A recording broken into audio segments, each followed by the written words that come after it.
defend Minnesota law as it exists. That's part of what it means to be the Attorney General. But I would say to you that our position is very simple. It is that it is the prerogative of the legislature to change the law. And that's what we're doing right here, right now. And so I would simply submit to you that it is within the boundaries of the Constitution for the Minnesota State Legislature to change current law and to allow people to vote when they get out of confinement. In fact, this would not be a radical or nation-leading position. Maine and Vermont never take away a person's right to vote. In fact, we would just join a fairly large number of states that have the policy that Senator Champion's legislation proposes. And what we would be doing by that is expanding democracy, which I think is a beautiful thing. Thank you. Thank you, Attorney General Ellison. Senator Champion, want to introduce your next testifier? My next testifier is the Commissioner of the Department of Corrections, Commissioner Snell. Commissioner Schnell, welcome. Thank you so much, Mr. Chair, members, and Senator Champion. My name is Paul Schnell. I serve as Commissioner of the Minnesota Department of Corrections, and I'm here to speak in support of Senate File 26. John Braithwaite is an Australian criminologist. Braithwaite flipped the traditional criminological question of why do people commit wrongdoing, and instead asked the question, why do most people do the right thing most of the time? Now, you may wonder, what does this have to do with voting rights? And I promise I'll get there. But Braithwaite's answer to the question came from historical observations of tribal communities where strong connections among and between community members resulted in reduced levels of wrongdoing. But over time, the more dispersed and disconnected tribal members and families became, pro-social engagement reduced in many cases, and levels of wrongdoing began to increase.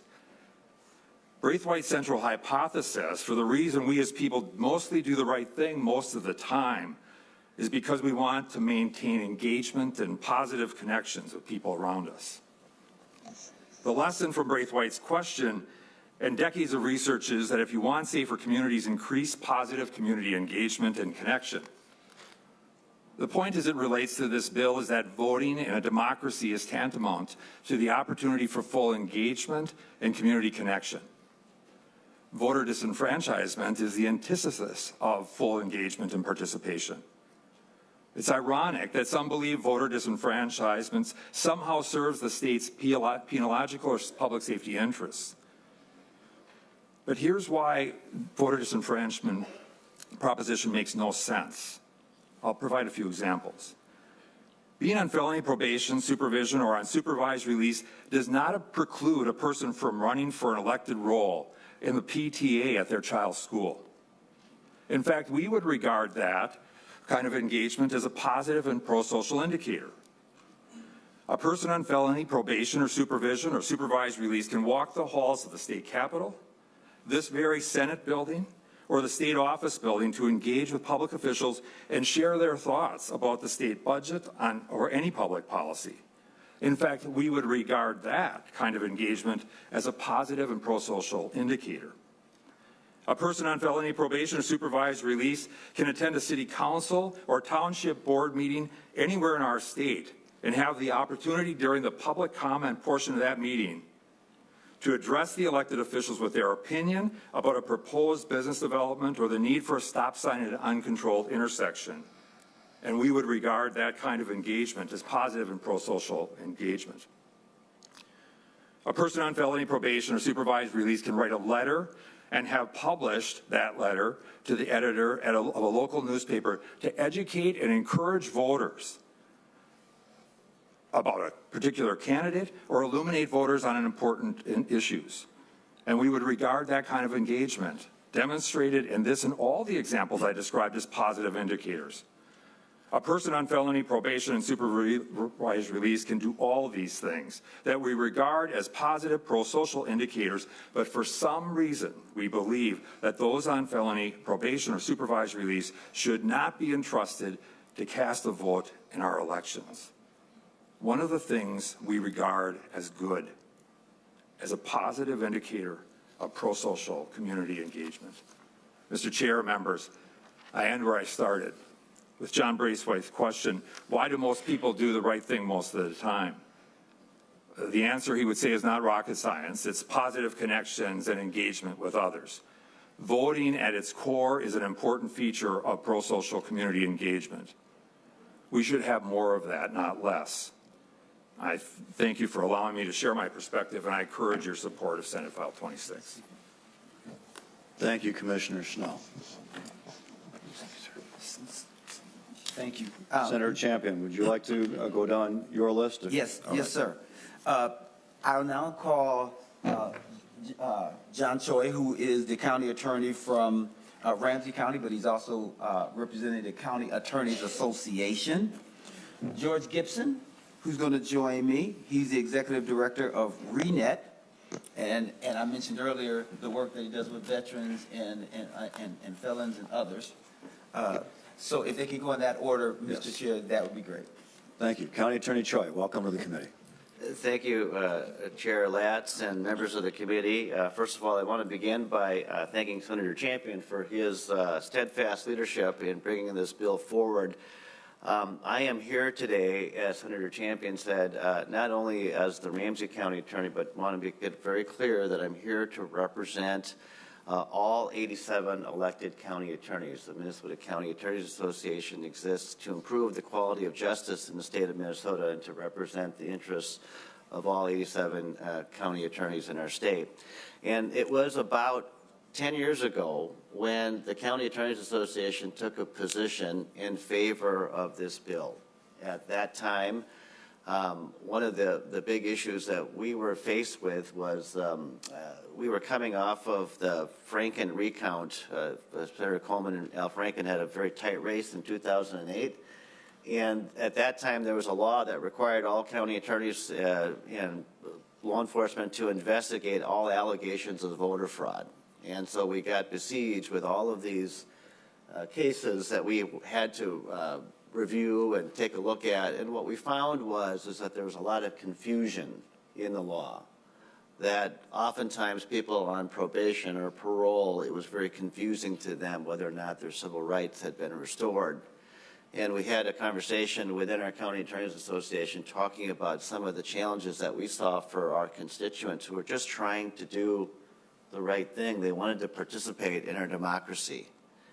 And as a part of that conversation, we recognized that the state of North Dakota had the exact same constitutional provisions about voting as Minnesota, but yet they did something different than what we did. They allowed people to vote who were on probation or parole, and they had a very bright line rule that just said if you were not incarcerated, you can vote. And after that, learning more about that issue, the County Attorneys Association about a decade ago voted to support this change because we felt that it would lead to better outcomes. And of course, it's been said before, but anything that we can do to encourage pro-social behavior, I think has a very strong connection to getting people on the right track, being crime-free and living productive lives. And that's one of the main reasons why the County Attorneys Association is very supportive of this bill, because we think actually it relates to the safety of all of us and making sure that people are living crime-free lives, because if you are participating in your democracy, you are doing something absolutely good. So on behalf of all of my elected colleagues in the state of Minnesota who serve as county attorneys who have to enforce the voter fraud laws, we encourage you to pass this bill because it is truly the right thing to do and it will make our community and state better. So thank you very much. Thank you, County Attorney Choi. George Gibson. Yes, Welcome. thank you. Thank you, Chair, and thank you, committee, for letting me testify on this important bill. It's an important Go ahead bill. and, I'm sorry, go ahead and state your name so we have it orally George, for the record. George Gibson, and it's Gipson, so thank you. Go ahead. So this is an important bill for me. I'm a veteran. I served my country for a little less than 10 years. I've also was incarcerated for almost 10 years of my life. And so those are kind of a different kind of dichotomy. But I truly think that when a person has done their time, it used to be when this law was probably enacted, a lot of times it was pretty clear. You did your crime, they opened up the gate, they let you out, they gave you whatever was in your pocket, and you were done. Today's legislation, the way in which we enact different things, there's a lot of long-term probationary periods. For me, I came out of federal prison in 2007. I've been down at this house, and the other one, the People's House, is important to me to have a voice. Yet I could come in, I could start my company, I could run a nonprofit. I've done a lot of different things since post my incarceration. But one of the things that withheld my pro-social support was my ability to vote. I would drive up with a big truck with a gas tank full of taxes paid. I would pay my taxes, yet I couldn't come in and cast a vote. For me, that was almost a constitutional issue, more so than just a legislative issue, just because of my supervision while in the state. So restoring the vote to me gives me the opportunity to have my voice count. It gives me the opportunity for those that are in the community that are trying to be good citizens to be returning citizens and not just cut off from being a citizen. Oftentimes we do those long probationary periods. I have a friend of mine that when he was 18 took and said, you know what, I'll sign the dotted line so I don't go to jail, and took a 30-year probationary period because it was offered to him. Well, at 18, he didn't care about whether he was going to be able to go to his school board for his kids. He wasn't even married. He didn't care about the community. But his lifestyle began to change. And as it began to change, he wanted to be able to have a voice in his school board issues, in his state issues. And I think restoring the vote is one of those things that is built around our democracy, that we should be able to have a vote. If I can show up, whether ID cards, no ID cards, whatever the rules are, and I'm paying my taxes, I should be able to have a vote. And when we look at the release from being incarcerated to community corrections, if you want to look at that while I'm on community supervision, that is part of my sentencing, it's part of my punishment for the crime, and not part of the restoration back as a returning citizen, then fine. Then we should probably introduce a legislation. So maybe I didn't have to pay my taxes while I was on my probationary period. That would be fine with most of us that have gone through that piece. But since I am out, I want to be a part of my society. I want to come and meet with you. I've met with many of you in offices on different bills. I am a Republican. I'm a licensed pastor. I stand for family values. It's what I believe in. But this is just one of those things that is right. And from a Republican standpoint, this is a fiscal responsible bill, meaning that it's not going to cost anything out of the budget to enact it. It's actually going to save you some money, as you just witnessed from the other testifier, that they're not going to have to go through a bunch of verification to try and figure out whether this person could vote or couldn't vote. It's a matter of principle to be able to say, I'm paying my taxes, I should be able to vote, I should be able to come into this house. I was coming into this house from 2007 to almost 2011 without even being able to vote for anyone that I was speaking with, which to me was an atrocity for me. So I want to encourage you to do the next right thing. It's what I tell all the men that I work with and talk with. I'll be going back to prison this week. And I'll speak to another 130 men that look like me, talk like me, walk like me, that want to engage society when they come out because they're hungry to be successful. And so that's what I build in the men and women that I get to speak with. All of our clients, I've helped thousands and thousands of men and women coming out to find employment, helping them to have good services. And so this is just a way of reenacting and giving good pro-social support, and it doesn't cost a dime off anybody's thing except for making some changes in some rule books. But it's not going to change the budget line. As a matter of fact, it would actually lessen it. So I want to encourage you to vote for this bill. I want to encourage you to do the next right thing and do the right thing as legislators for those that have been disenfranchised, like me. And so I appreciate your time. Thank you for allowing me to testify. Thank you for your testimony, Mr. Gibson. Senator Champion, your next testifier. Mr. Chair, thank you, and I thank you. I thank Mr. Gibson and the others, especially with Mr. Gibson being a Republican and coming forward and talking about his experience and what he's done, and why this is important, not just to him, but to the others that he served as well. Mr. Chair, I have with me Shane Price, who's the co-founder of the Power of People Leadership Institute. And then I'm going to also ask Willie Lloyd, who's the founder of Rare Action, to come up and join us. So if they could go in that order, Mr. Chair, that would be great. Mr. Price, welcome to the committee. Go ahead and state your name for the record. And then Good morning, Mr. Chair. Brother Shane Price, Power of People Personal Development and Leadership Institute. That's a very long name. We do three things. We do prevention and intervention for girls. We do prevention and intervention for boys.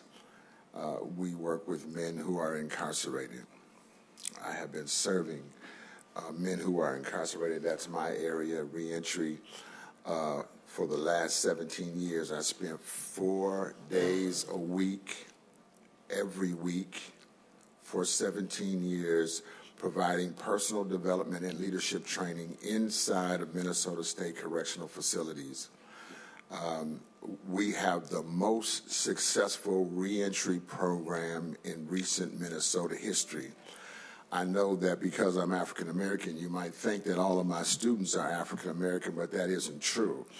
To be honest with you, when we concluded just prior to COVID, 60% of all of my students were European men. But we have the most successful track record in recent history that there is where ex-offenders are concerned. Some of my successful students are in this room right now, and oh, what a change it is for us to have been together in those halls of some of those institutions back there, and here we are in this beautiful institution here on Martin Luther King Drive. It's a beautiful day for me because some of my students are right here in this room right now and prepared to speak.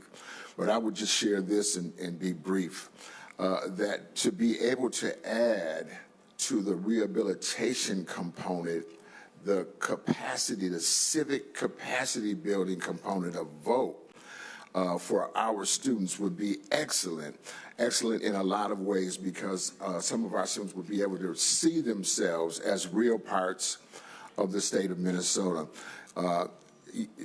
For many years, some in my community had their rights to vote suppressed, even though they were granted, but they were suppressed. I would ask the Senate to be on the right side of history where this is concerned, and take this as an opportunity to move forward the equity of voting and voting rights in the state of Minnesota. Thank you. Thank you, Mr. Price. And while you're there, I'm going to ask your students to, if you're in the audience, go ahead and raise your hand so we can just identify you. Or stand up. Or stand up so we can see that you're here. Pop God. It's wonderful. Thank you for being here. Appreciate your being here. Thank you. Senator Champion. So next to me is Willie Lloyd. As I mentioned, he's the founder of Rare Action, and I'm going to ask Taylor Jones, who's from Sustainable Elements and the Minnesota Second Chance Coalition, to come forward. Thank you, brother. Okay, Mr. Lloyd, go ahead and state your name and proceed with your testimony. Good morning. My name is Willie Lloyd. I sit before you as someone who has been formerly impacted by the criminal justice system. But like you, I've been an American my entire life. And like all Americans who learn from their mistakes, we get better. We get better. Today, I'm the executive director of Rare Action, Restoration of American Rights and Equity. I'm a spouse, a husband. I'm a proud father of a 14-year-old daughter who one day want to become a doctor. Like some of you, I'm a house owner, a businessman, a philanthropist, a life coach, a mentor. And for the last 12 years, I've been working in the most noblest profession of all, and that is of a teacher. Over 5,000 students have came through my classroom. I have directly, positively impacted the lives of 5,000 people. And I'm not worthy of a vote. 13 years I've been paying taxes. For 13 years, I have not had a say. For 13 years, I felt like a second-class American, as though we actually have a classification for that. 13 years of taxation with no representation. I humbly ask that you please support S-File 26, because it has become painfully clear that this is not a Republican issue or a Democratic issue, but an American issue. Thank you for your time. Thank you, Mr. Lloyd, for appearing and for your testimony today. So, Senator Mr. Champion. Chair, as I mentioned, I have Taylor Jones, who's with the Minnesota Second Chance Coalition, and then I'll ask Sarah Florman, who is with Mincasa and Victims, to come forward. And if they could do their presentation in that order, Mr. Chair, that would be great. Mr. Jones, welcome to the committee. Go ahead and state your name for the record. Good morning, Mr. Chair, and good morning, Senators. My name is Taylor Jones, and I have spent the last half-decade working with formerly incarcerated people to help them get jobs, find transportation, find affordable health care, and to help them stay out of prison. Some of the people I've worked with have been innocent, most of them have been guilty, and all of them have been deserving of a right to vote for how their taxes will be spent, for a right to vote on the school referendums that will decide how their children live their lives, and for who the president is. In the committee hearings for this bill, I've heard a lot of discussions about how good or bad felons are and whether they are worthy of a vote, as if this bill is a referendum on them. But this bill is a referendum on us, on whether we believe in second chances, and on whether we have the radical compassion that is necessary to truly reintegrate those who we have outcast. No matter what someone has done, they are still an American citizen with inalienable rights to vote. And yet, whether it's been slavery or poll taxes or literacy tests or grandfather clauses or felony disenfranchisements, we have always had those who would come before us with rationalizations for why this time it's different, for why this time the state has the right to deny people the right to vote. And over time, these arguments have become more race neutral, but from where I sit, it feels like the more things have changed, the more they stay the same. Now, I recognize that there's a temptation to just say that felons need to be punished. But if we didn't live in a world that was designed to keep us from ever having to see the stigma and the isolation that formerly incarcerated people deal with, we would recognize that they've been punished more than enough. They've been sentenced to life. They're punished every day for the rest of their life. They're legally discriminated in housing, in employment, in the relation to government assistance, and in the right to vote. So I would just respectfully ask, at what point is it enough?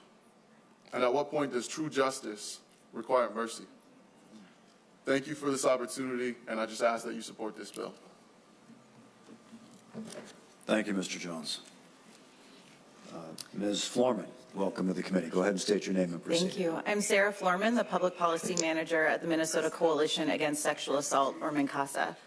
MNCASA is a statewide membership coalition driving transformative culture change to address sexual violence through advocacy, prevention, racial justice, and systems change. MNCASA acts as a collective voice of organizations and individuals committed to ending sexual violence. MNCASA stands with Minnesota's anti-violence coalitions, Violence Free Minnesota, the Minnesota Indian Women's Sexual Assault Coalition, and the Minnesota Alliance on Crime in support of the Restore the Vote Act. In the same way that the Chamber of Commerce represents the statewide business community, our coalitions represent over 200 programs serving more than 68,000 victim survivors of violence annually across the state. There's been a lot of conversation about what victim survivors want. We can tell you that they have shared that the current legal system does not center their needs or prevent future harm. They're asking critical questions about what supports and interventions truly lead to safer communities. Many victim survivors of violence want to disrupt the ongoing cycle of harm, punishment, and isolation. They want sustainable initiatives that will help build safer communities and prevent harm from happening again. They want funding for community services, safe housing, food, childcare, and avenues for healing. This legislation can help prevent future violence. The support and community engagement that folks experience upon release is critical in determining whether or not they are likely to reoffend. When people engage in civic responsibilities such as voting, they can become more connected to their communities and establish the strong supports shown to impact recidivism rates. A large percentage of incarcerated people are themselves victim survivors of violence.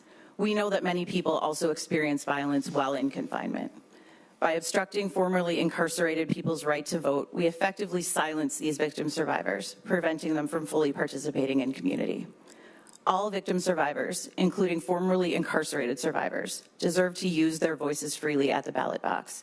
Vote yes on Senate File 26 to restore their rights and support all victim survivors by investing in stronger, safer communities. Thank you, Ms. Florman, for your testimony. And Mr. Chair, I think Senator Champion. I think all the testimony has been important, but I will highlight some and underscore because I think it's important. When Ms. Florman talked about she represents an extraordinary number of victims, that's important. And she referenced that when we get a person from the chamber who comes and sit down at the table and they say the number of people that they represent, we never question them and we don't say, well, what does the business owners think? We conclude that the person who's sitting at the table represents the interests of the business owners. But somehow it sometimes comes across as that when they're sitting at the table or the dais or the testifier's table, that they're looked past. We don't want to look past victims, and we don't want to look past the work that MNCASA has done in order to gather information and then come before this wonderful body and talk about what they've heard and what they've been told is in the best interest of those victims. So with that being said, Mr. Chair, we do have with us our Secretary of State, Mr. Steve Simon, and I did let the committee know that he had another previous engagement, but he was going to be here, and I'm happy to see him here. And so, Mr. Chair, if we could hear from the Secretary of State, that would be great. Secretary Simon, one of my more esteemed constituents and a former colleague in the House as well. Welcome to the Judiciary Committee. Please proceed. Thank you, Mr. Chair. It's a pleasure to be before you, and particularly a chair who is my own state senator. So thank you very much, everyone, for being here today. Thanks for all who are here in attendance behind us here today. As Secretary of State, I see as one of my top priorities investing in our democracy. Not surprising. But I think one key way to do that is by investing in our people. By most reliable estimates, there are at least 50,000 people who fall into the category right now who would be benefited by this bill. These are people who are among us, either behind me here today in the hearing room or at the grocery store you might go to over the weekend, or in any other place, a workplace, a place of leisure. And it seems to me that in our criminal justice system, if someone, a judge or a jury, after hearing all the evidence, hearing all the arguments, taking in all the factors, looking at the facts, analyzing the law, has made a determination after that methodical process that a person, for whatever reason, is safe enough, worthy enough, a good enough bet to be among the general public, then surely that person, after all those conclusions have been reached by people who know what they're talking about, who have analyzed the facts, that person is worthy enough to have a say and a stake in what happens to them. And we know that people who feel as if they have a say, feel as if they have a stake, feel as if they have an investment in who governs them and how, we know that those people are far less likely to offend, which is why I say this is not an act of charity, this piece of legislation. It's not a good deed we're only doing for some other people. This is something we're doing for ourselves.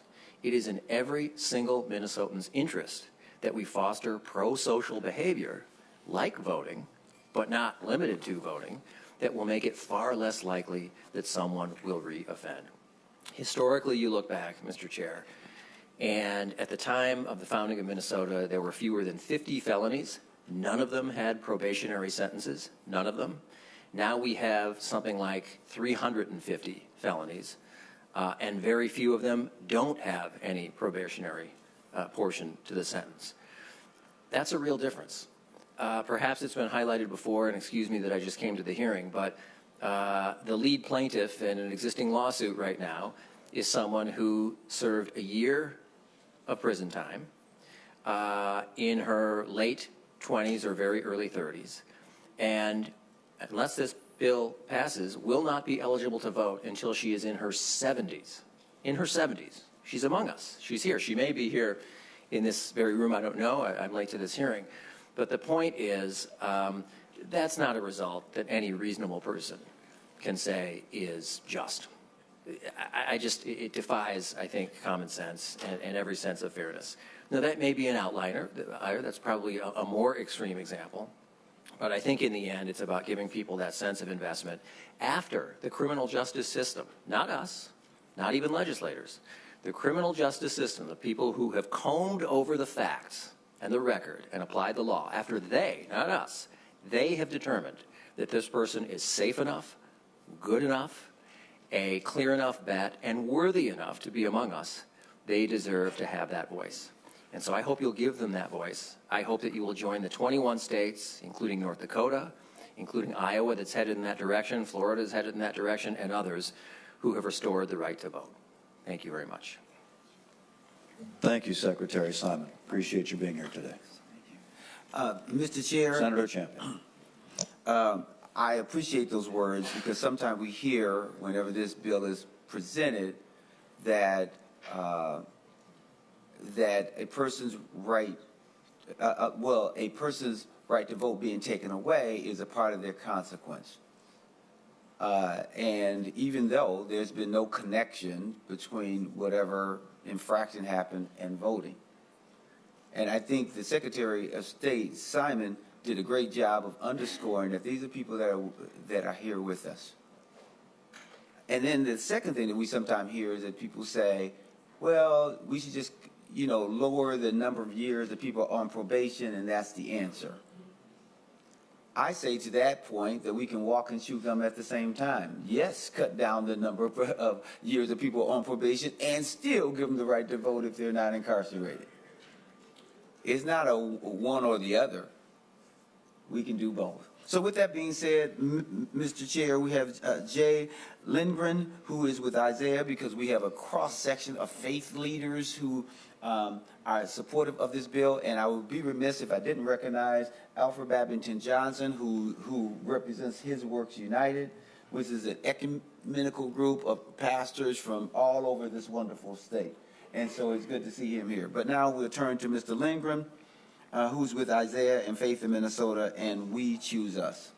So I do want to also recognize Reverend Babington Johnson. Thank you for being here with us today as well. Mr. Lindgren, another constituent of mine, it turns out. Hey, you admit it. Good, yeah, thank you. Yeah. Proudly so. Welcome to the committee. Go ahead and state your name and proceed. Chair Latz, Vice Chair Umul Verbieten, and lead Republican, Senator Lemmer, and other distinguished members of this committee. I want to thank you for this opportunity. My name is Jay Lindgren. I live in St. Louis Park. As has been said, I'm a volunteer leader with Faith in Minnesota, and We Choose Us. I come to you today in support of this bill, obviously. I strongly urge you to restore the vote for the convicted persons who are our neighbors, your neighbors and my neighbors. I have voted in every election since I became eligible 58 years ago. It's became one of my good habits. Good habits and bad habits start early. I spent 50 years working in corrections in Texas, Minnesota, and Rhode Island.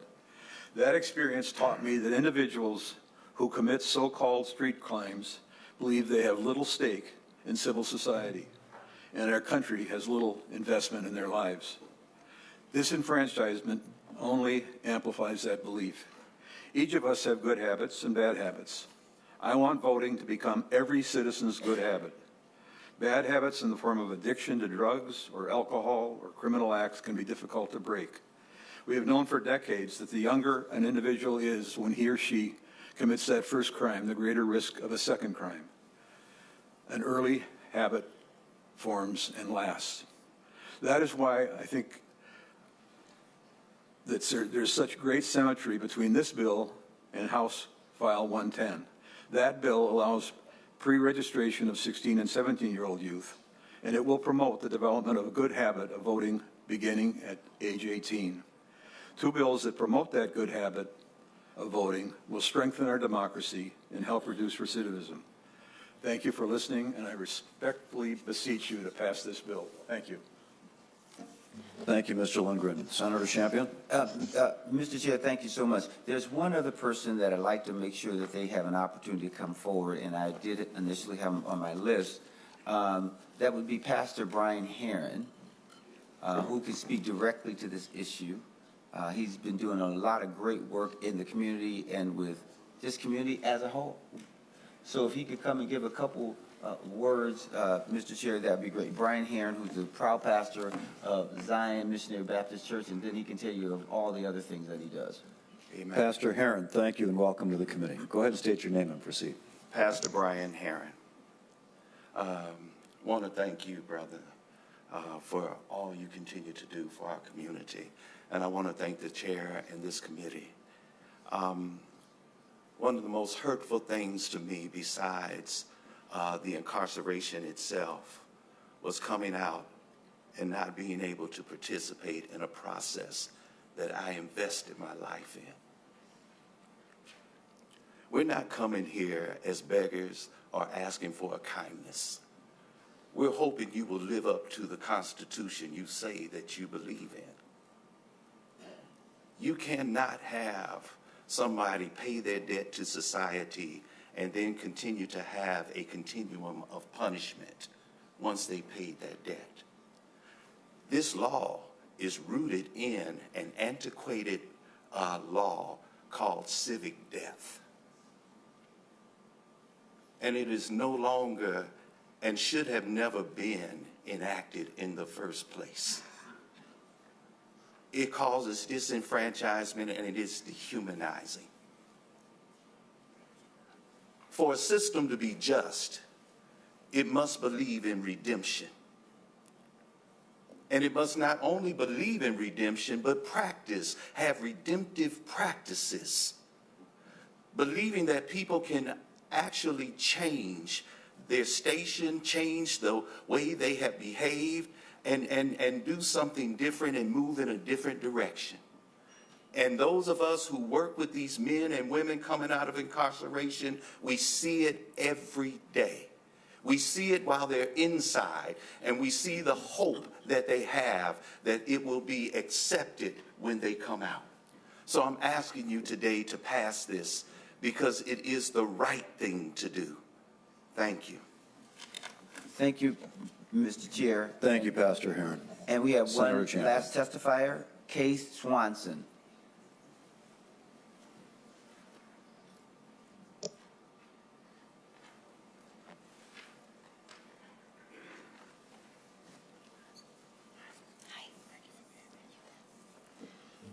Ms. Swanson, welcome to the committee. Go ahead and state your full name and proceed. Case Swanson. Good morning, everyone. Thank you for being here on this cold day. I live in Maple Grove in District 37, and I'm a member of Advent Lutheran Church, and I'm speaking in favor of Senate File 26. Prisoners have paid their dues by serving time in a correctional institution. And unless you know someone personally that has been incarcerated, you are oblivious to the damage it does to them. It is key for a felon's reentry into society to be treated as a human being and given back privileges that they have lost. As a faith leader, I believe that our commandment is to love one another. I believe that there are those that have made wrong choices or have been accused unfairly and deserve the benefit of being treated with equality and respect after incarceration. Without privileges, felons continue to be caught in a cycle of invisibility and judgment. I became passionate about felony rights after my brother spent 3 years in prison. I studied the justice system and the degrading position it places people in. They become a forgotten people. No one cares. No one knows. I wanted my faith community to be aware of these issues, and we have. Advent has hosted conversations in our church along with other Lutheran congregations in the area. We discovered that people are very surprised to learn about the challenges surrounding felons, and they are absolutely in favor of seeing this changed. We want to see former prisoners given back their dignity and help them to be productive citizens. Just because they have made a mistake does not mean that they are no longer intelligent or have opinions. Outcomes from elections affect them just as much as they do us. Because they've been stripped of their rights, it affects their self-esteem and keeps them from moving forward. Passing this legislation, I believe, would be a way of supporting them, accepting them, and encouraging them by giving back their right to vote. I urge this committee to approve Senate File 26. Thank you very much. Thank you so much. Thank you, Ms. Swanson, for your testimony. Senator Champion. Mr. Chair, and finally, if you look at the Senate File 26 or the House file, just briefly, it restores the right to vote. Then if you look in Section 3, there's duties of the Secretary of State to provide information about voting rights, and that publication must be made available electronically to state court administrators for distribution to judges and others. You also will see, Mr. Chair, that it would, again, allow someone who is not incarcerated to vote, when we think in terms of felons. And then also, Section 6 requires the correctional facilities to designate an official that will provide information to those who would be leaving the correctional institution. And then there's some other language as to, how those forms of notices should look in order to make sure that there's some clarity there. And in the House file, it does provide some language that if that information is needed in a different language, for that to be available as well. That's the bill. Those are my testifiers. You saw a cross-section of Minnesotans from all over, because this is not just a Hennepin County issue or Ramsey County issue. I'll also have the page provide not just a map of where our disenfranchised or felons live, and you'll see that it's in every county, in every place, right? It's all over. It makes it clear that this is a Minnesota as a whole issue. But we can stand up in this moment and do what is in the best interest of not just them, but their families and us, because we all benefit. We all do better when we all do better. So I will stand for any questions, Mr. Chair. Thank you for the opportunity to present this morning. Thank you, Senator Champion. I just want to make a couple of notes before we go on to committee discussion here. One is I want to call members' attention to letters that are in your committee packets, letters of support from NAMI, the National Alliance on Mental Illness, Minnesota, from the African American Leadership Forum, from Minnesota AFL-CIO, from the World Without Genocide organization, from the Center for Victims of Torture, from Reentry Employment Network, RENET, that was Mr. Gibson's organization, from R3, the Collaborative for Recovery, Reentry, and Renewal, and also from the Minnesota County Attorneys Association. I also want to note that I proudly worked with Senator Champion over many years now, trying to restore the vote passed in the Senate, sometimes as chief author, sometimes as co-author with Senator Champion, as I am now, and this is part of why we come here to the Senate. And it's true, Mr. Chair, that you've been a stalwart and just a great ally around this critical issue, not just this one, but others. You're always thoughtful, and I just sincerely appreciate you and the others who are my co-authors, Senator Marty, Senator Mann, you, Chair Latz, and Umu Verbatim, the Vice Chair. We are excited that this is her first year, but she came in with a burning desire to do something and do this work that she was already doing even before she got here. So I appreciate everyone that signed on and those who didn't, who wanted to sign on, but there was no space for them to sign on. So thank you so much for that as well. Thank you, Senator Champion. Also note this has a bipartisan history as well. There were times on the Senate floor when Senator Newman was trying to find a way to support the bill and had some different versions of it, but was supportive in concept, so the support over time has not been limited on a partisan basis. It's been a community-wide support in many respects. So I want two of the arguments that carry some of the most weight for me that I wanted to highlight, although I agree with everything that was already testified to, is a point that was brought up by Secretary Simon, that when this was originally became part of Minnesota law, there were only a few felony offenses in Minnesota criminal law, none of which carried probationary sentences. So at the time, this wasn't an issue at all. Once they were released from their sentence, they were automatically restored in their right to vote. Our criminal law has changed substantially, but for those who are originalists in their approach to constitutionalism, that would be a valuable point to consider. And the other thing that I've found particularly poignant is the fact that the American Revolution was in large part, fought over the concept of taxation without representation. Yet felons who are released into the community are paying property taxes, whether they're renting, because it's a portion of their rent, or whether they own. They're paying sales taxes every time they purchase something, unless it's a tax-exempt item. They are paying income taxes when they're employed. They're paying all of their taxes, paying all of their dues to be a part of society, but do not have the right to vote on those who are representing them. So for me, that restoration is incomplete. The restoration to society is incomplete without the right to vote as well. And again, before we go on to committee discussion, there is one kind of a house cleaning question I'd like to bring up with the chief author, Senator Champion.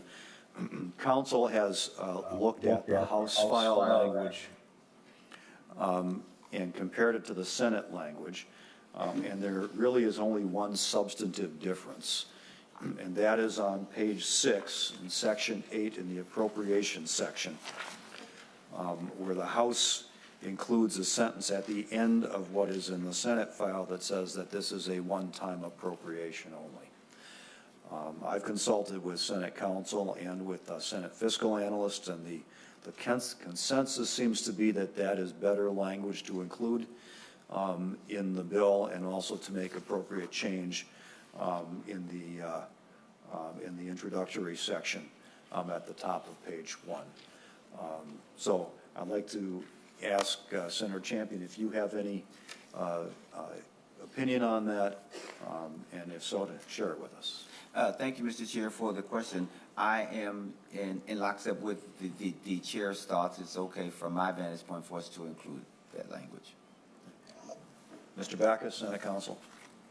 Mr. Chair and members, if that's the intent, then technically, again, we're working off the House file 28, but we're using, for purposes of this, the Senate file in terms of the page and lines. So the amendment would be then on page 6, line 25, after the period, insert "this is a one-time appropriation," period. And then on the title on page 1, line 4, after the first semicolon, insert "appropriating money," semicolon. All right, is there any comment or discussion regarding that proposal from members of the committee? I'm not seeing any. All right, Senator Umo Verbaeten moves the adoption of that amendment as described by council. All those in favor say aye. Aye. Opposed? Motion prevails. The amendment is adopted.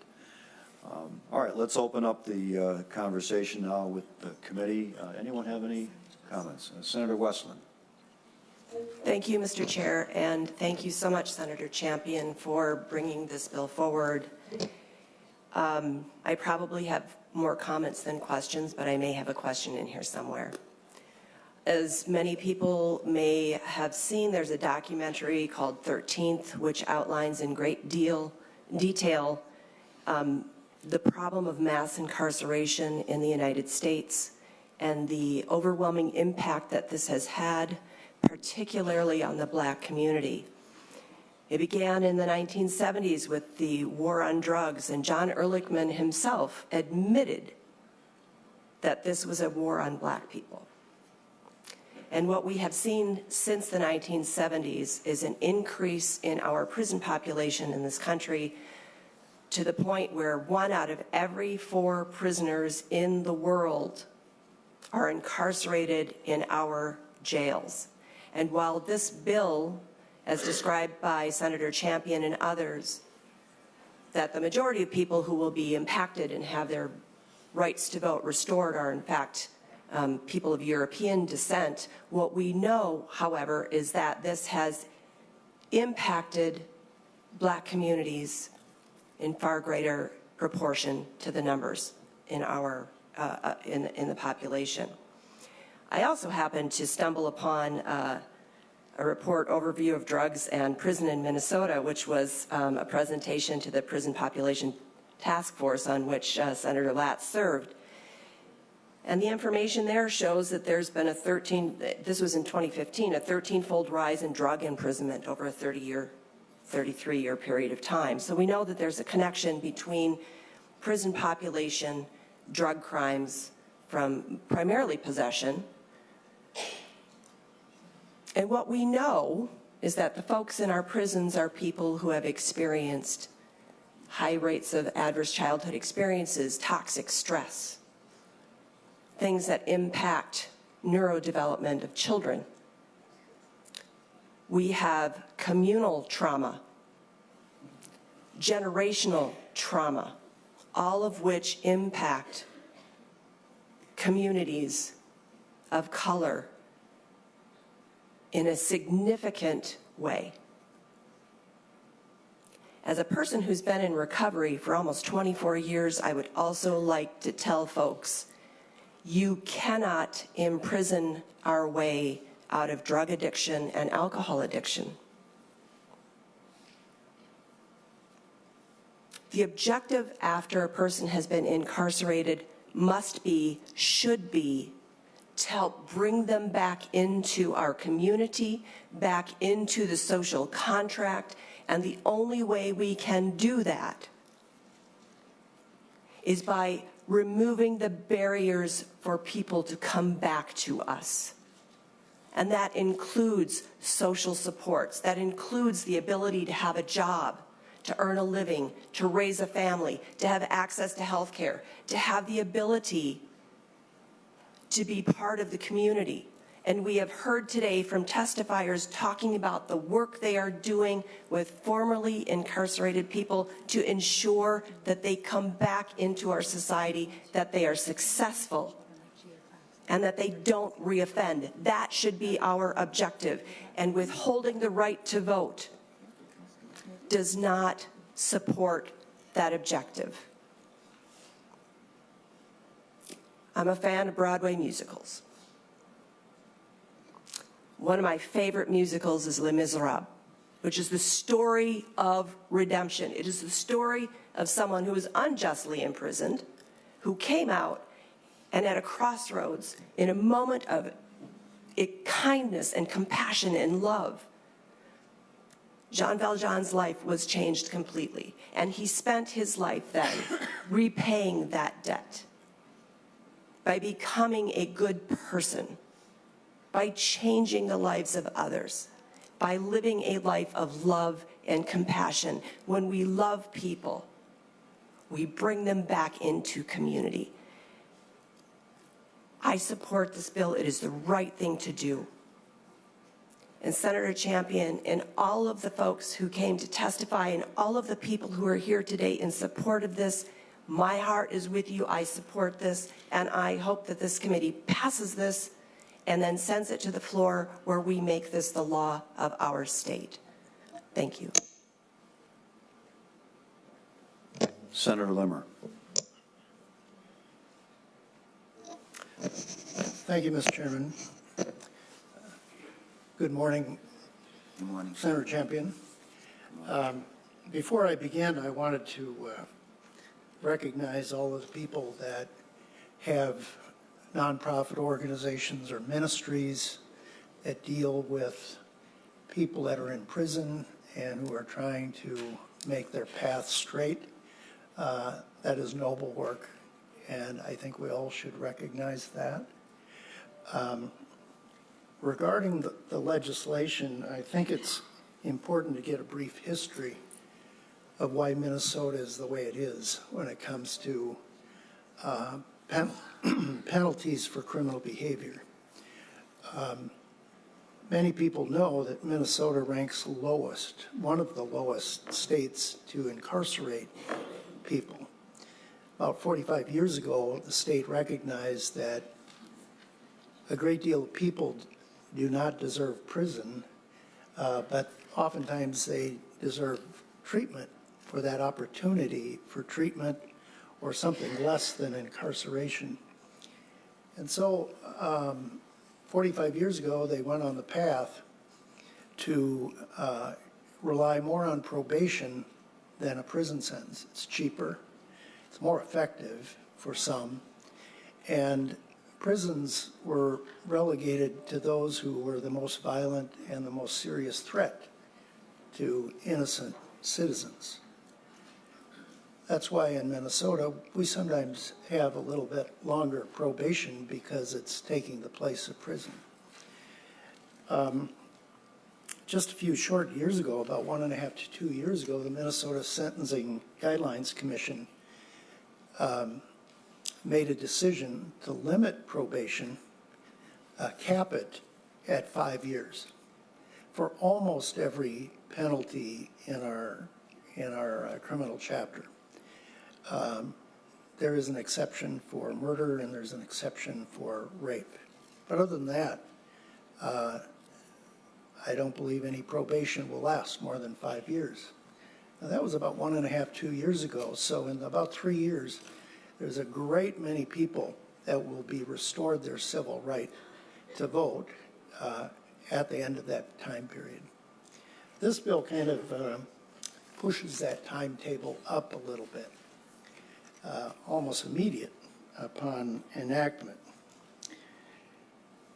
The question of probation, sometimes it's important because words are important.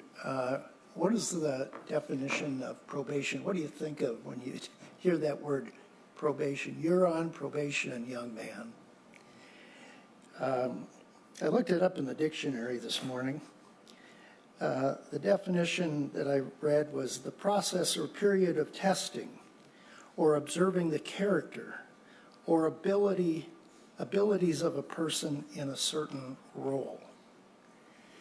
It's a time frame, a period of time where we examine the behavior of someone in order to prove that they are worthy of going to the next step. And I think that's important to have. Probation is an important role, especially in Minnesota when we don't rely on incarceration as much as other states. We do have the restriction of certain civil rights while in that, until that sentence is fully commuted, meaning in the present tense now, you do not get your civil rights restored until after that full time period, incarceration plus probation. But I would contend that the very first day of your probation period does not restore your virtue.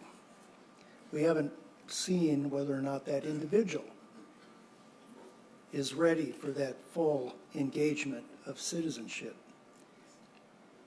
And probation itself is a testing time. In this regard, I believe it disregards that testing period.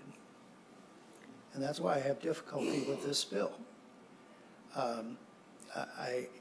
You have probation officers that are supposed to track and follow the success of those that are on probation.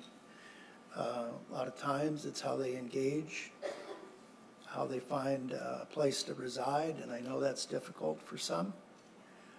Getting a job is difficult, and probation officers commonly are trying to do that.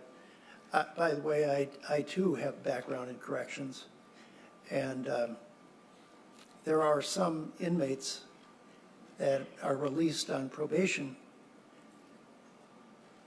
that I honestly shudder at what may happen with their decisions after they get out of prison, regardless of whether they're on probation or not.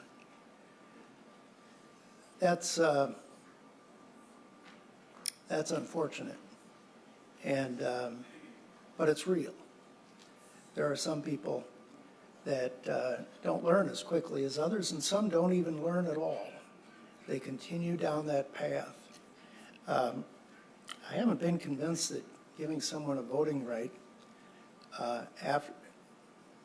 without being fully tested will give me that guarantee that they're ready to make that decision to engage.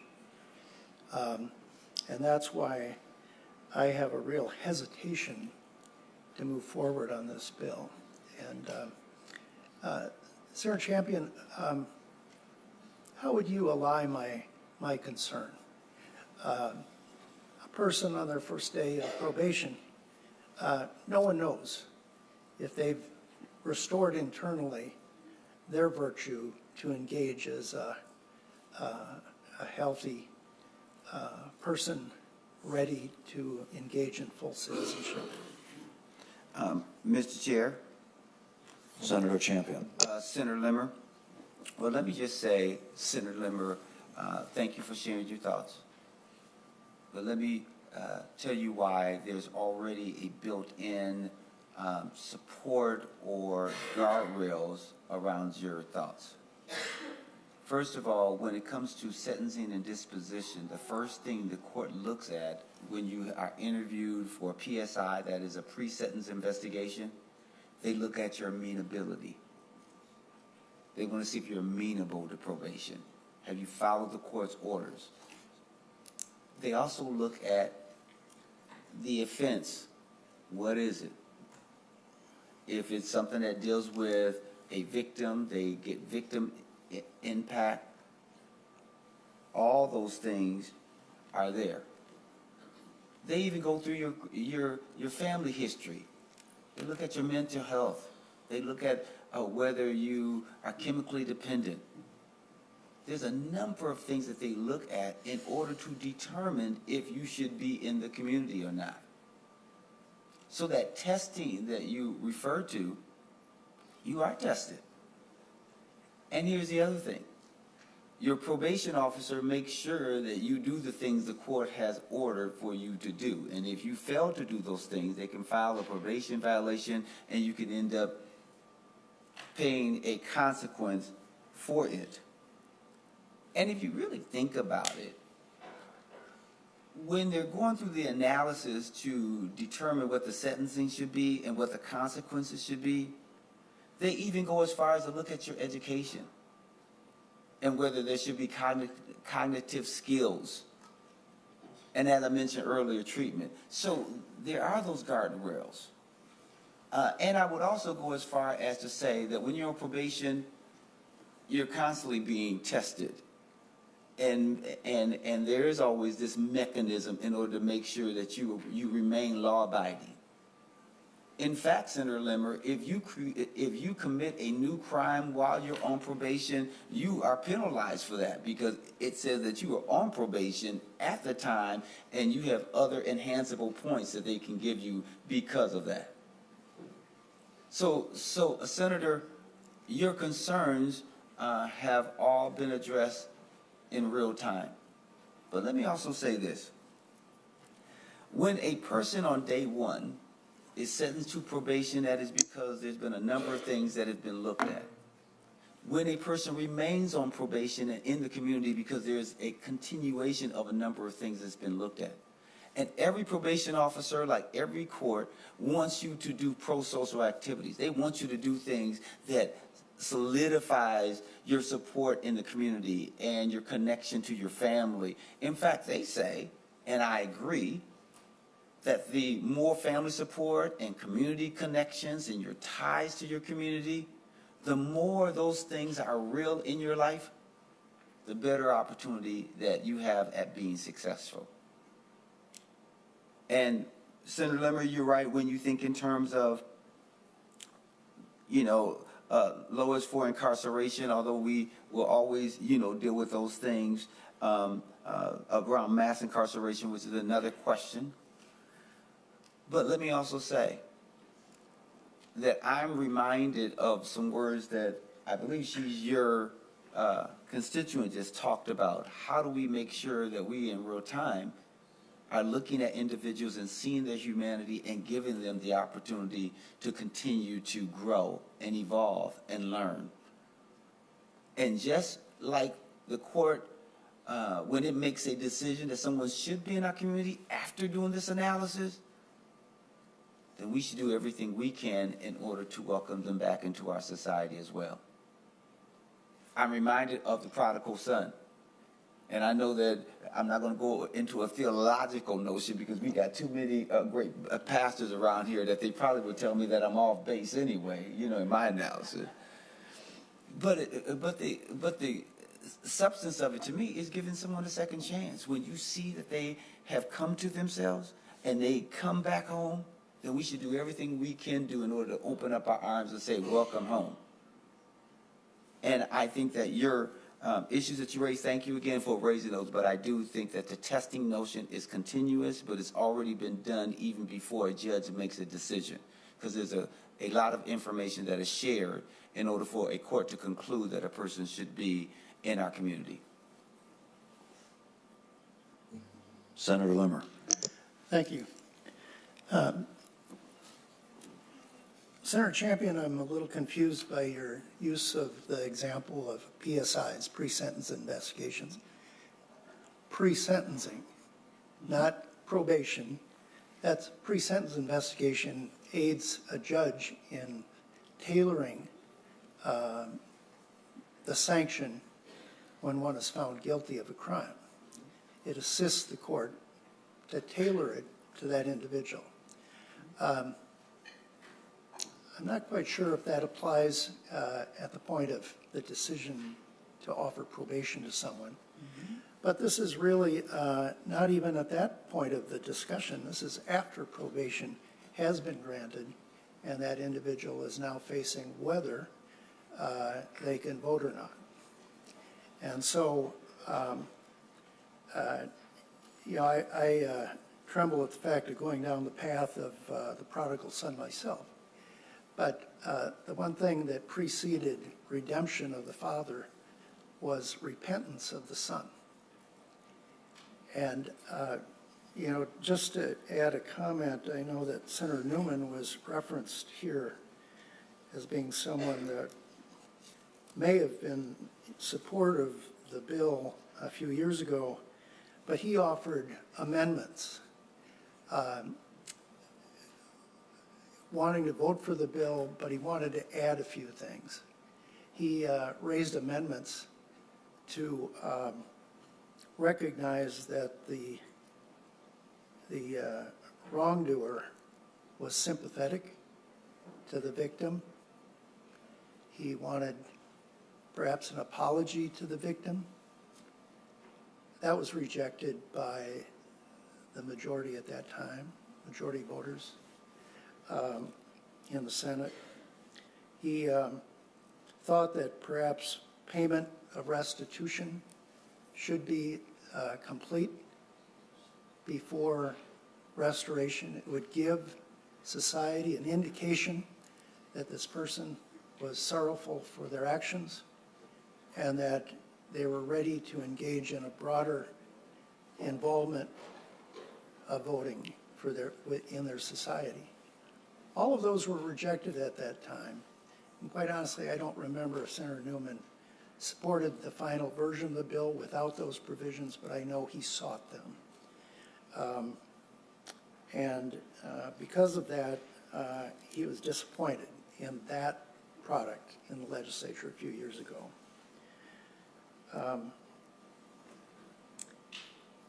So again, you have an individual that has victimized an innocent citizen in our community. They've had a less of an incarceration sentence as compared to other states. He's now entering into a probation period.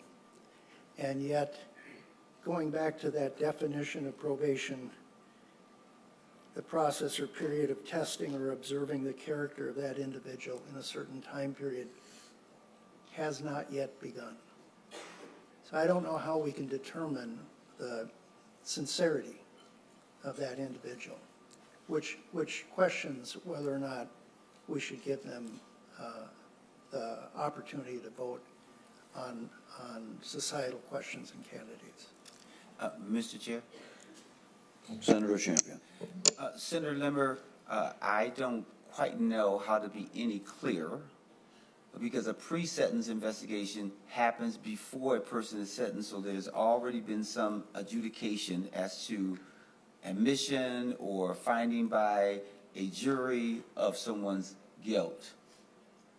So it is after that point and before the court sentenced someone that is a tool that is used by the court in order to get a chance to look at the person, which includes all the things that I'm talking about when it comes to remorse, amenability, any victim impact, any of those things, any and all those things.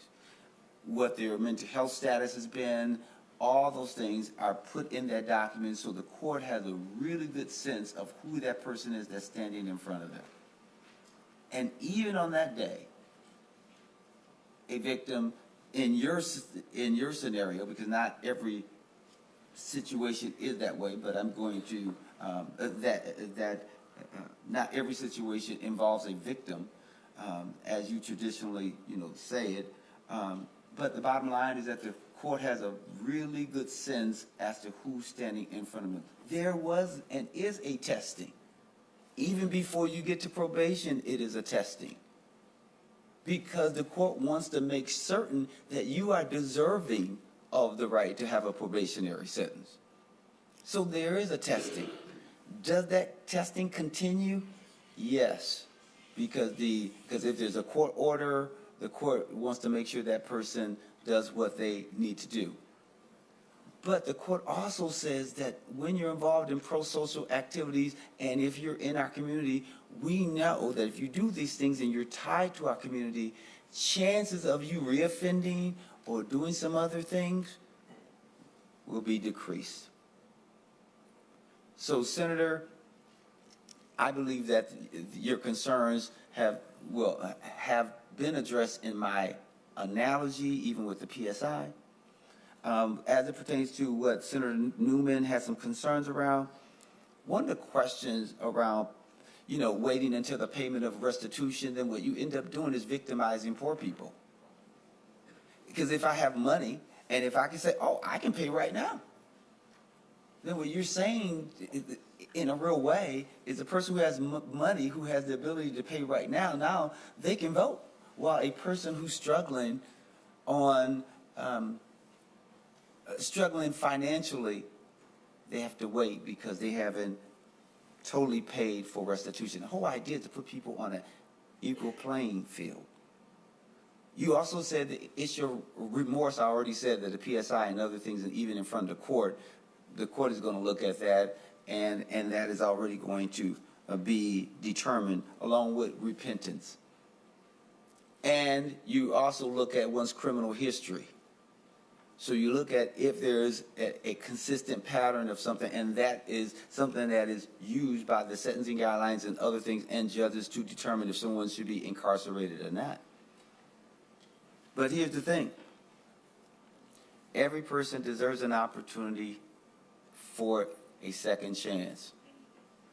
And the more that we can do in order to create that environment and that opportunity, the better not only the individual becomes and their family and their community, but we as a general society. So thank you, Senator Limmer. I would hope that we can get some support from you because we also do believe that a bright line is important, because I know one of the things that have sometimes suggested that we carve out certain offenses and say, hey, if you are, you know, whatever, you can fill in the blank, then you shouldn't be able to vote. I've talked to many different people, including but not limited to the County Attorneys Association, others that says that that's a bad idea because you need a bright line so people are really clear, and that you want to limit the risk of confusion. So thank you, Senator Limmer. Senator Westland. I'll be brief, says every attorney. But I can enforce it. So. Thank you, Mr. Chair. I will be brief. Mr. Chair and Senator Champion, I have a quick question because I think this gets lost in all the words. If someone has their right to vote restored and they reoffend, are they going to be subject to losing their right to vote again? Mr. Chair, Champion. Westland, yes, if they go to prison. If they go to prison, they lose their right to vote. Thank you, Mr. Chair and Senator Champion. And I will simply say this. I do not have the capacity personally to determine whether or not someone's sincere. I do not have the capacity to read someone's mind or their heart to see if they've engaged in repentance. But we have to give people the chance. You can't preclude the chance before we give them that opportunity. And if someone reoffends and they go back to prison, they will lose their right to vote again. It's very simple. Senator Kroon. Thank you, Mr. Chair. I heard a lot of comments from testifiers, something to the effect of, you know, these people have paid their debt to society, so their voting rights should be restored. And I actually agree with that, and I think the vast majority of people do. I guess what I'm struggling with here is, I guess, my view on that has been your debt isn't paid until you've completed your probation. So I guess in my mind, how I'm looking at this is the question facing me is whether voting rights should be restored before you've completely paid your debt. And that's how I'm looking at it. Maybe the answer to that question is yes, and maybe it's no. That's how I'm framing the question in my own mind. So with that, I did have some questions for the Secretary of State. I see he's not here any longer, but maybe I'll pose them to the chief author then of the bill, and we can go through them. But Mr. Simon said unequivocally and emphatically, we know that allowing those on probation to vote reduces recidivism. And my ears always peak up when a politician says we know something, which I guess would include me, and I don't know that. So, and I didn't see any studies in the packet. Maybe I missed them, but I didn't see anything in there. So I guess my question that I would have asked to the Secretary of State that goes to you, Senator Champion, is do you know who conducted these studies, whether they were peer-reviewed, and how much they claim that recidivism was reduced by restoring voting rights? Thank you, Mr. Chair. Champion. Senator, I don't have any direct studies in front of me right at this moment, but we'll be happy to provide that to you. But studies suggest, and courts quote, and I agree with this, is that when kids as well as adults are involved in pro-social activities, that it benefits not just them, but us, right? Because recidivism goes down, their quick desire to get into something that isn't a good decision. So we'll make sure that you get that information as well. But let's also be clear about this statement around debt to society. The notion, usually when you think in terms of sentencing, it is usually directly connected to the offense. There's usually a nexus between your behavior and consequence. It is only in this context that we say it doesn't have to involve voting, but we're going to take away this fundamental right to democracy, which is for you to be able to speak through your vote. And so one will still remain on probation, just like we sometimes want people to make sure that they are doing only prescribed medication, even if you're of age and you want to have a drink or something of that particular nature. But it's usually connected to your behavior, something that you've done.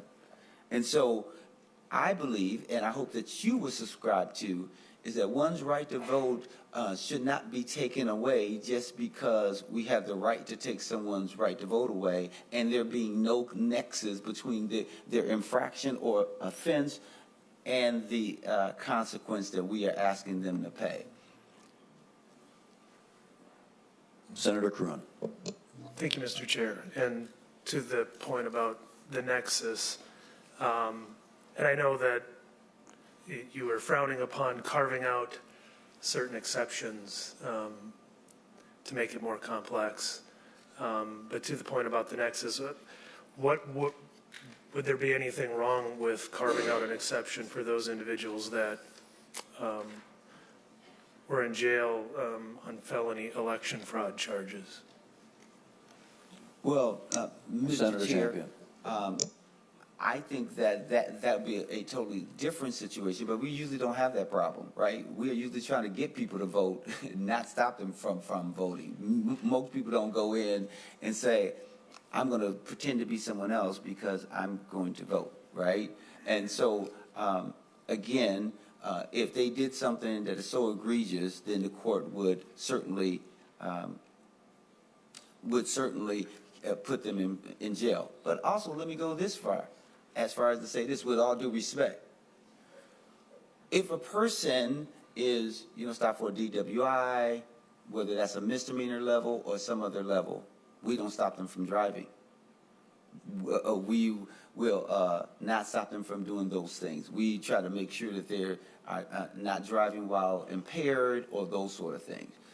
Again, there's a nexus between the infraction and the sentencing. So in this particular case, if they are incarcerated, then they would lose that right to vote. But we haven't had situations where individuals are going in fraudulently saying that they should vote.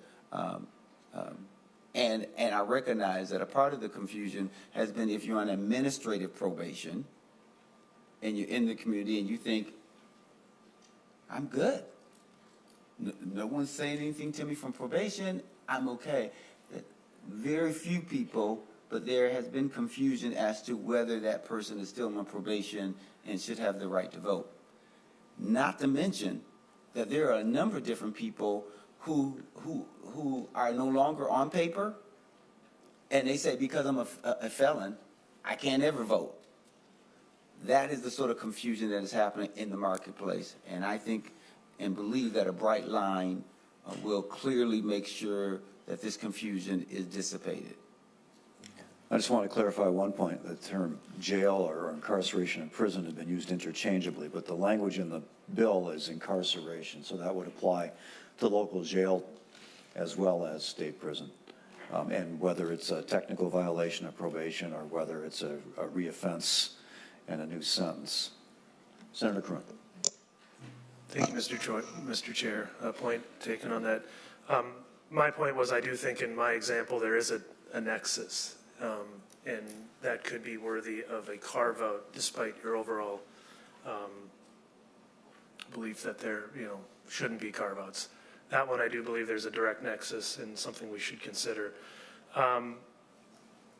My understanding is that there is a separate bill working the way through the system that would allow a voter to become a permanent absentee voter, so to speak. And this would really be maybe a question for the secretary, but I'm just wondering what would happen if somebody whose voting rights are restored under this act did sign up to be a permanent absentee voter and then they reoffend and go back to prison, how the secretary might handle that situation going forward. If you care to comment or no, feel free, but I guess that question might be better directed to the secretary. So, Mr. Chair Senator Champion. and Senator, that is something to talk to the secretary about, but I could just use my logic in saying that the Secretary of State's office always prepares a roster when it comes to if someone is incarcerated or something of that nature. So if a person is incarcerated, that means that they can't vote, whether they are a permanent absentee a voter, and I don't know how you become a permanent absentee voter. I don't even think that's possible.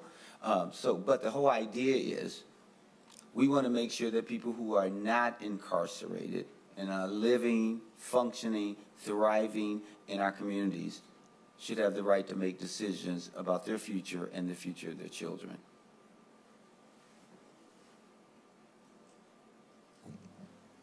Senator Carlson. Thank you, Mr. Chair. Mr. President, I have some questions, and they're going to lead to a conclusion that I need to have cleared up in my mind. The first one is, what is the crime and resolution for a felon who votes or attempts to vote while on paper? And what is the, and actually connected with that is that violation simply a parole violation, or is it a new felony? Mr. Chair and Senator Carlson, that would be a new offense. A new, Senator Carlson. A new, yeah, thank you, Mr. Chair. And Mr. President, a new felony level offense. That's correct. And Mr. Chair, would that require a charge and a trial for that felonious offense? They would have an Senator Mr. Chair. Champion. So for any offense, a defendant is entitled to a trial, whether that is a misdemeanor level, gross misdemeanor level, or a felony level. They would be entitled to a trial. And the state would have the burden to prove them guilty beyond a reasonable doubt. Senator Carlson. And Mr. Chair, that is often found to be, after investigation, to be a confusion where they didn't intend to vote. So once that's found that it's not an intention, then it's no longer a felony. Is that correct, Mr. Chair? Senator Champion, the council can help clarify some of this. Please. Mr. Backus.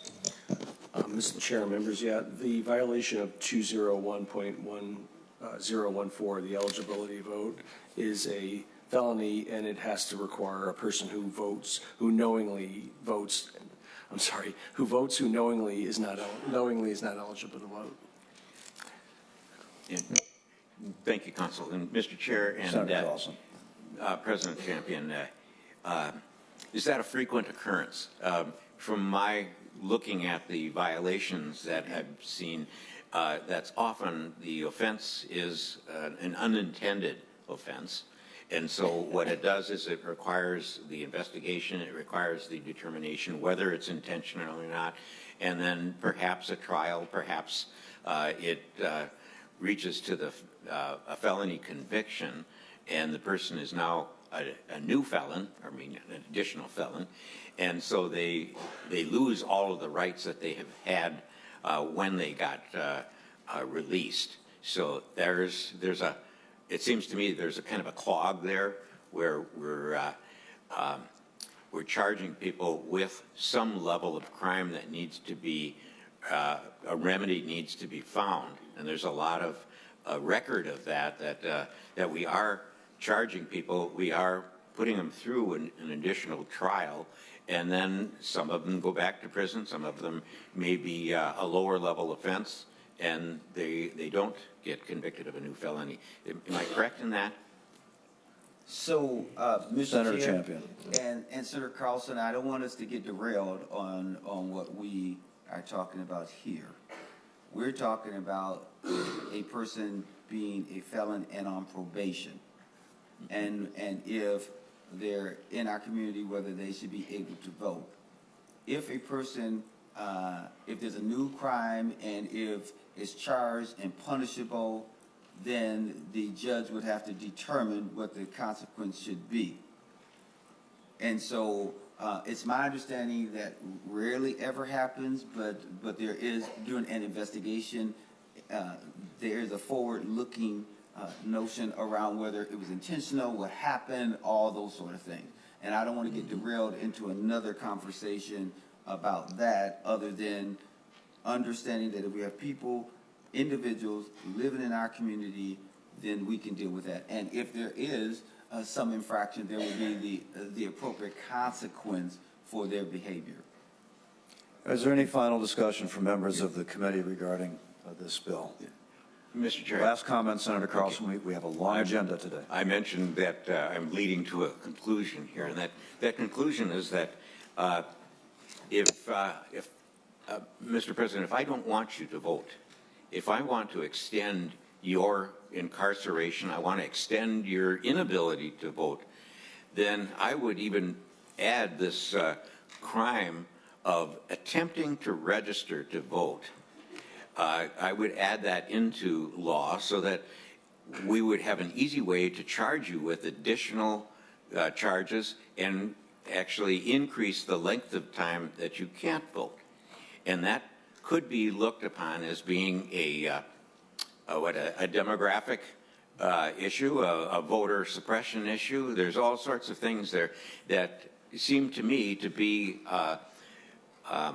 let's say, in this instance, an intentional method to keep you from voting. And I guess that's one of the reasons why I'm strongly in favor of this, is that we've had a lot of crimes that have been charged, but we also have a lot of people that tend to be prevented from voting. And so this, I think I'm strongly supporting this because it wipes out a lot of those crimes. It wipes out a lot of that discrimination against people. And I think that it's time we do something about that. Thank you, Mr. Chair. Senator Limmer. Thank you, Mr. Chairman. I appreciate your time constraints. Just have two technical questions. Sarah Champion, in our sentencing options, occasionally the state of Minnesota offers a work release program where a person who's formerly incarcerated will go to their job during the day hours, and yet they have to return to a incarceration facility to spend the night. Where does an individual fit in this? Are they fully in probation at that time, or are they not? Mr. Chair, Senator Limmer, they are incarcerated if they're under the auspices of the Department of Correction in some program like that where they're just going out for the day and working and coming back. Okay. And Mr. Chairman, one other question. Some of our sentences for certain crimes, especially those around sexual assault or sexual assault involving children, are recognized once a person gets out of incarceration. They are restricted from being near schools or churches where children would normally be. At the same time, we have polling places that are in public schools during the school year, or an occasional church when there's no other public building available. So how does that fit into your bill? Will that person not be allowed to vote in a public school? Mr. Chair, Senator Limmer, there's a couple ways that can be approached. One is sometimes if a probation officer knows that, they can require the person to be with an adult, or because we have early voting now and that happens outside of a school, it happens in other places or spaces, there is always an option for that person to vote without violating the terms of their probation. Thank you.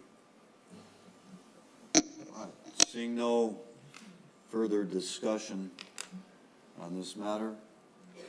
Senator will move verbatim.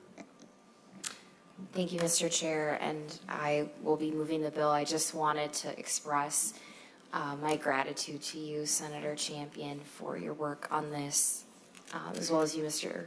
Chair Latz, and all of the testimony that we heard today. Thank you to the students from the Power People Institute for being here with us. This is why I came to the Senate, and I'm emotional about it. This is why I wanted to serve on this committee, and this is going to improve so many people's lives. It's why we do this work, and I thank you for including me, and I'm honored to be a co-author of this bill. And with that, I move House File 28 as amended to be recommended to pass and be re-referred to the Finance Committee. Seeing no further discussion, all those in favor say aye. Aye. Opposed? Motion prevails. Members, we're going to take a recess for 5 minutes.